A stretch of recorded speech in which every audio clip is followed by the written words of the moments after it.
We all took the last plane for the coast. The day the music died.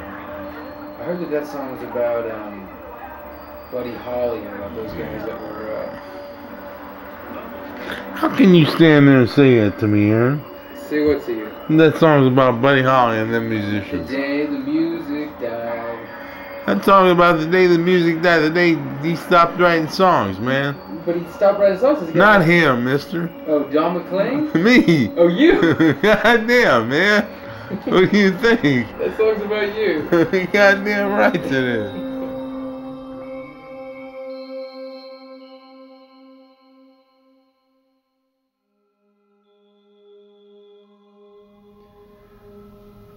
I don't know a lot about my Uncle Eugene. My family doesn't talk about him very much. I do know that when he would call our house collect, we were told not to accept the charges. And I know that when he was 18, he was a nationally ranked chess master. I told her, don't cry out loud, just keep it inside. Learn how to hide your feelings. Fly high and fly, and if you should fall, remember you almost had it all. Can't get there, man. I used to be able to get there.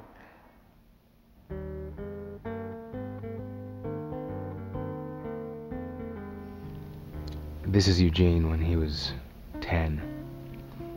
He's about to try and do a handstand. He tested at the genius level when he was 12. This is Eugene's father, my grandfather, Howard. He passed away years ago. And this is Eugene's mother. His dad had one of these clocks. The hand just goes around and you can't even see the works of the watch. We came home and the babysitter told us that he had taken that thing completely apart and put it together again himself. Remember how old he was when he did that? I guess he was around 2.5, 3 years old.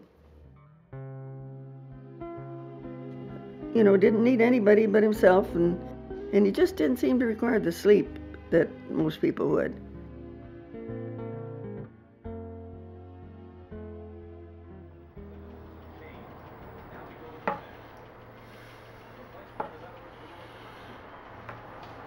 This guy is brutal. Brutal. Oh, wait, no. Checkmate. What's wrong with my chess game? How come you beat me 7 straight games in a row? Is that all? He seems like 20, man. Alright, give me some advice. What am I doing wrong? Playing me. You remember when you first played? I was about 10 years old. Who'd you play with? My father. Oh, yeah? He got me in a false mate. Boy, after that, he didn't do nothing because I studied and I played him again and I beat him in a King's Gambit. I remember he tried to protect the pawn with pawn to King Knight 4 and I played H4. Pawn to King's Rook 4 and he took it and I got a good game.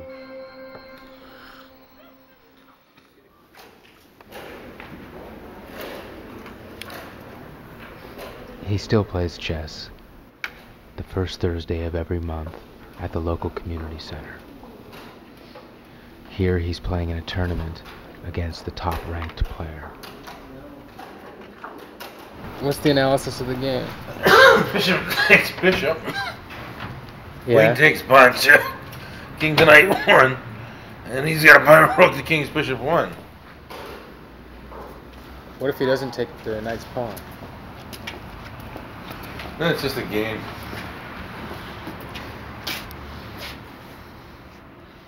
I was called in to come to the office, and the principal told me, Mrs. Lubarsky, you're going to have to do something about this boy. I don't think he fits in the public school. Because all he does when he's in the room is raises his hand and asked the teacher, well, when are we going to learn anything?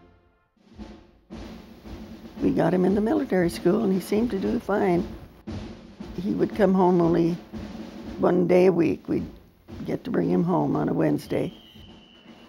Yeah. You went to military school, right? Yep. That sucked. No women. It was only in the 3rd grade. Skipped the 4th grade, and the 5th grade, and the 6th grade I went to. Then I went to a public school, 7th, 8th, and 9th.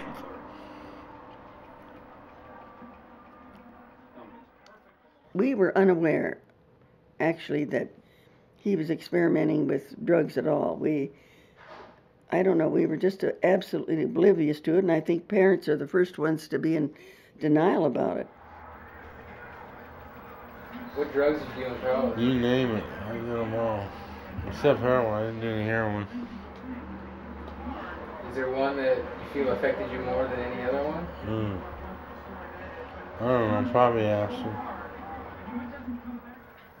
I checked with some of his roommates, and I said, just what has happened to him that he can't concentrate? He says he has to come home and he's dropping out of school. And then one of the fellows told me that, he said, did you know that all of us fellas went on an LSD trip, and Eugene was the only one that had a bad trip.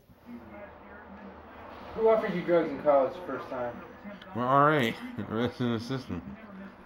What did he do? He said, Gene, if you don't take this, I'm going to have to call your dad and tell him you're not taking your medication. That's what he said. What did he give you? Some acid.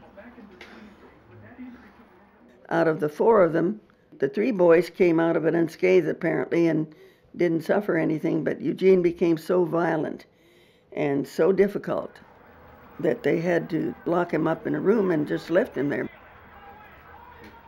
Ever since that episode, he wasn't able to study at all. And he wanted to come home, and he thought it was just a waste of money.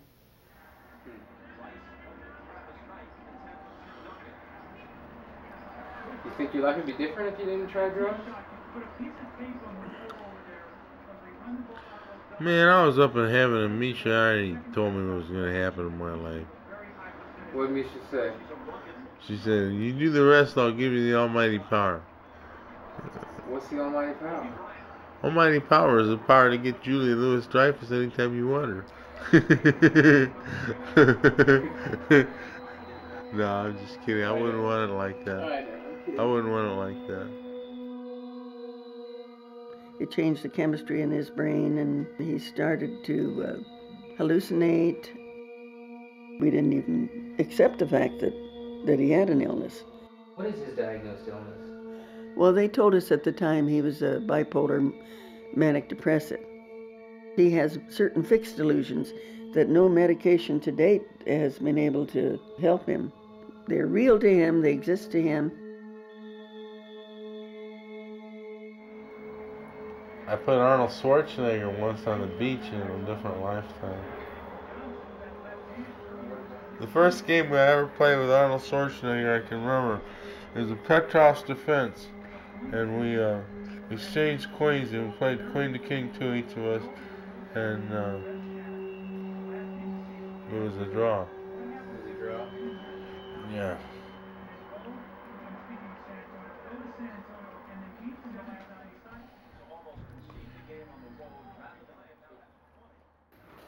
When he doesn't take his medication, Eugene thinks that he has a wife and kids in San Diego. And lately he thinks he's actually dating the actress from Seinfeld, Julia Louis-Dreyfus. And once when he was 25, to get the attention of a girl that he liked, he did something unthinkable. I got a call from a friend of mine, Pearl Lobel. She said, you know, Gene, I think you better, if you can, she says, come home right now. And I decided right then and there, I said, it must be about Eugene. I said, something has happened. And when I got there, she told me that he was in Valley Medical Hospital, that he had severed his hand just below the wrist.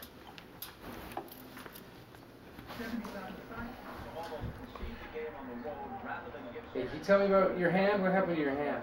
Nothing. Nothing? It just was the same thing that happens to everybody else's hand, only mine didn't get fixed. They didn't fix mine. They didn't fix it. They didn't fix mine. Did they try to fix it? They didn't fix mine. Most people, they just fix them, you know? Yeah. They didn't fix mine. I tried to put it back on and fix it, and come on, poof, and doofy, check it. Didn't fix it. He was just amazed, and the surgeons were amazed, how beautifully this wrist had been cut, and it had been done so neatly and so carefully that he says you would think a surgeon had cut it off. He says, and to think that he had just used a penknife which he had sharpened himself, and they said it was just unbelievable how beautifully he had cut that wrist off with no damage, you know.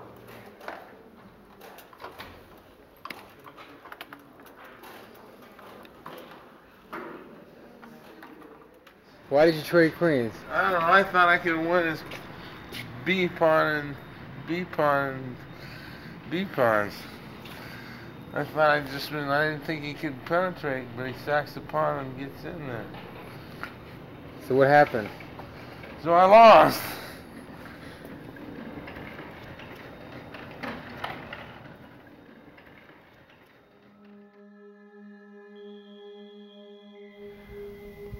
When I went to interview my Uncle Eugene, I set up the microphone and asked him to do a sound check. And he started to sing.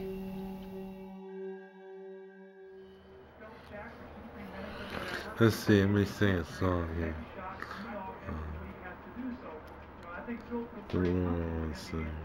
What was that one you were just singing?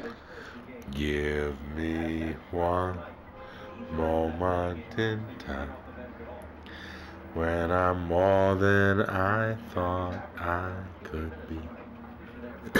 When all of my dreams are heartbeat away and the fences are all up to me. Give me one moment in time when I'm racing with destiny. Then when that one moment is done, then I will figure eternity.